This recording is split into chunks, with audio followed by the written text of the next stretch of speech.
ಕೊಟ್ಟಿಗೆ ಗೊಬ್ಬರವನ್ನು ಬುಡಕ್ಕೆ ಹಾಕಿದ್ರೆ ನೋಡಿ ಈ ಥರ ಇಲ್ಲಿ ಮೇಯ್ತಾ ಐತಿ. ಇದು ಹಿಂಗೆ ಆಯ್ತಾ, ಇದು ಬುಡ ತಿನ್ಕೊಳ್ಳೋಕ್ಕೆ ಹಿಂಗೆ ಮಾಡ್ತದೆ. ಇದು ಈಗ 1 ಅಡಿ 1.5 ಅಡಿ ದೂರಕ್ಕೆ ಯಾಕೆ ಕೊಟ್ಟಿಗೆ ಗೊಬ್ಬರ ಹಾಕಿ ಅಂದರೆ ಈಗ ಸುತ್ತ ತೆಗೀರಿ. ಈಗ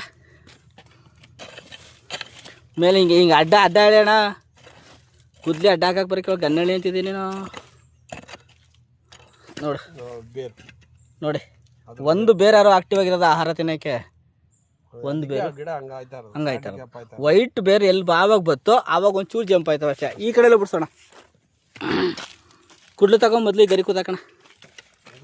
ಇಲ್ಲಿ ದೊಡ್ಡ ದೊಡ್ಡ ಗಿಡಗಳೇ ಅಂದ್ರೆ ಸಣ್ಣ ಗಿಡನೂ ಅಲ್ಲ, ಪುಟಾಣಿ ಗಿಡನ ಒಲಿ ಬಿಡಪ್ಪ ಅನ್ನೋಕ್ಕೆ ಅದು ಇಲ್ಲ, ಅದು ಹೋಗ್ಬಾರ್ದು. ಇದು ಗಾಳಿ ಆಡ್ತದೆ. ಈಗ ನೋಡಿ ಗೊಬ್ಬರ ಹೊಡ್ದು ಮಡಗ ಗೊಬ್ಬರ ಬೇರೆ ಜಾಸ್ತಿ ಹಾಕಿ ಇದು ಅಣ್ಣ, ಇದು ಸಾಯಿಸೋಣ, ಇದು ಸಾಯಿಸ್ಬಿಡಿ ಫಸ್ಟ್.